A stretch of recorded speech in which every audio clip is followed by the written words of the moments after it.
Hi, my name is Lisa Wilkins, and I'm making this video because I hope that it can help someone because I know I needed help when this all happened to me.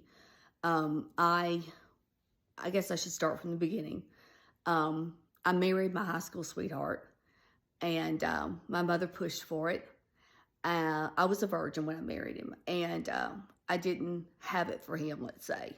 There just wasn't any chemistry. I loved him like a brother, but that's not how you're supposed to love someone when you're married. So I left him and broke his heart.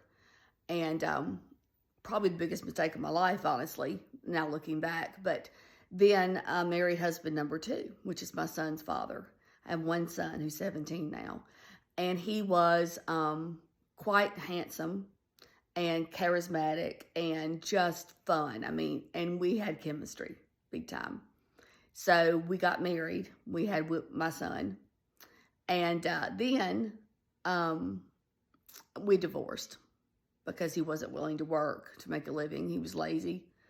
So we divorced. And then I met number three. And he was everything I ever wanted in a man. Everything I ever wanted. He was gorgeous. He was fun. We liked the same things. He was 10 years older than me, which was fine. I like older men. But we dated for a year and a half, and I thought I was doing everything right. I introduced him to my child, who at the time was 4. And he changed after we got married. It was the weirdest thing I'd ever experienced. He just became someone else. I don't know how to describe it to you. I remember the first episode, I call them, that we had. I love Christmas time. It is so much fun. I just have a blast at Christmas. And I love to decorate.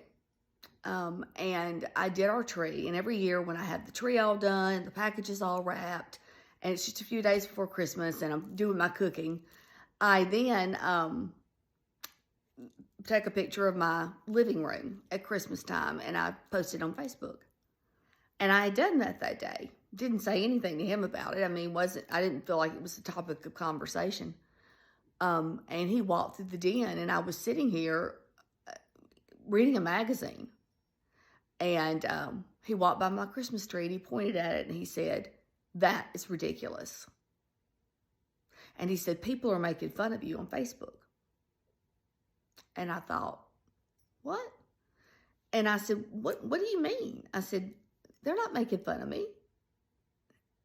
And I mean, he didn't say anything else to me, but I was just completely perplexed. I didn't understand where that came from. We weren't talking about anything. He just walked through the room and said that. And I couldn't understand it. I thought it was the oddest thing. And then I think the next thing that happened, well, I know this was the next thing that happened. He has a convention, or did, in Las Vegas every year. And he was going, and he called me at lunch, and he said, "Hey, these are the dates. I want you to go with me." So I was excited. I love Vegas. So my mother lived in a guest house here, and she was past the point of being able to drive on her own. So I had a lady that worked for me, and she was a housekeeper that came twice a month.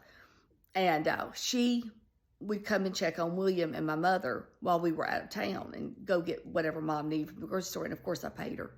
So I lined her up and I got William, ready. It was like a month or two away, but I just told Mom I was going. So time went on and we're in the bedroom one night and we were going to dinner and I was all dressed, ready to go. We weren't even talking about the trip to Vegas. It was still a few months away. And he just looked at me out of the blue and he said, "You don't need to go on that trip." And I said, "What?" He said, "You don't need to go on that trip." And I said, "Why?" "You just don't need to go." I said, "Okay." I didn't say anything else to him. I was hurt. I was offended. At the least, it was rude. It was rude. To invite someone, and then I made all those provisions for everybody, and it was just odd. And so I let it go. I didn't say anything to him. So it came time to go on the trip, and I packed for him. And I told him at the end, I said, I was going to drive him to the airport. I said, it was really unkind and rude, and I don't even know how to say it, that you told me I was going, and then you told me I wasn't. And I said, I'm kind of humiliated because, I made plans with people.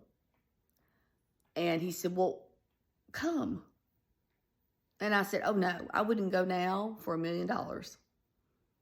So I didn't understand. I didn't know what was going on. I was very confused.